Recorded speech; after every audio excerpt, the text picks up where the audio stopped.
তো মনোযোগ। হ্যাঁ, লিখো লিখো লিখো। শাকটা বাজি দাও, একটু শাক বাজি দাও তো, শাক বাজি দাও। শাক বাজাও, কেমন শাক বাজায়?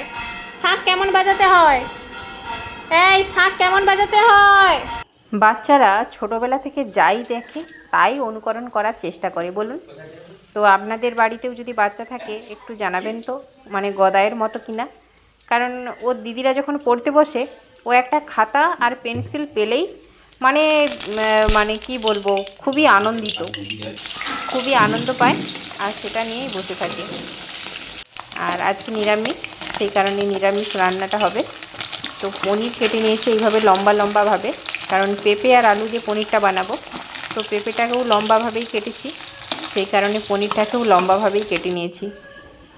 আর এখানে কাঁচা লঙ্কা বেটে নিয়েছি, আর হচ্ছে আদা আর জিরে।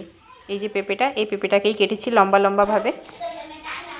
পেঁপেটা হচ্ছে গাছে হয়েছিল, তো প্রথমে ভাবছিলাম একটা পোকা ওই পেঁপের মধ্যে গায়ে দেখালাম, একটা পোকা জিনিস করে দিয়েছে, ভাবছিলাম হয়তো পেঁপের ভিতরটা কেমন হবে।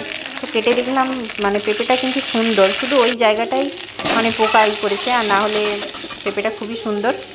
আর একটা কথা, নিজের গাছের ওই যে আছে না, মানে নিজের গাছের ফল কখনো তেতো হয় না, সেই রকম আমাদের ওটা বাড়ির গাছের বলেই বলছি হয়তো, তবে নয়, সত্যি টাটকা পেঁপে হোক, টাটকা যে কোনো সবজি খেতে ভালো লাগে। আর কম মশলা দিয়ে রান্না করলে তার মানে সবজির যে একটা স্বাদ, নিজস্ব স্বাদ, সেটা পাওয়া যায়।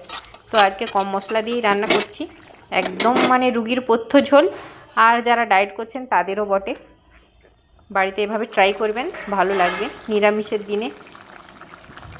সকলে ভালো থাকবেন, সুস্থ থাকবেন, আর পেঁপে আর পনিরের ঝোল বানিয়ে খাবেন।